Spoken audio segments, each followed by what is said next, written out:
L'intérêt pour le Moyen-Âge vient d'un projet que j'avais développé avec Benjamin Lazare quand j'avais 20 ans, qui était Le Bourgeois gentilhomme, qui est une œuvre majeure du XVIIe siècle, qui était la comédie-ballet, on va dire, qui avait chanteurs, danseurs, comédiens, on était près de 50 sur scène. Et la comédie-ballet est l'ancêtre de la comédie musicale, et donc on va dire que c'est les premiers très grands spectacles de spectacles pluridisciplinaires. Dès le début, il nous demandait en fait d'improviser, notamment il appelait ça écrire en photographe. Donc on travaillait sur des tableaux et on avait chacun un tableau et il nous demandait d'improviser dans le style de sa langue.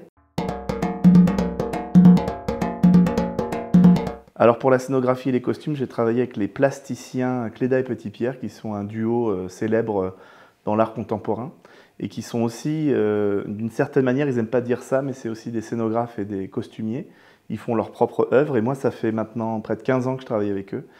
Et on a parlé de la chambre d'enfant, on a parlé d'un foisonnement, de beaucoup de gens au plateau, et ça a été voilà, un dialogue vraiment intéressant où on s'est dit comment travailler sur les échelles au Moyen-Âge où on voit un très grand personnage à côté d'un petit château ou un énorme bâtiment ou quelqu'un qui tient la relique de sa propre cathédrale. Donc ces rapports de proportion étaient intéressants et ce rapport à la chambre d'enfant aussi, comme il y a cette moquette.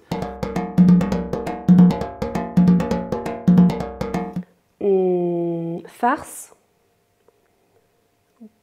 mystère, communauté.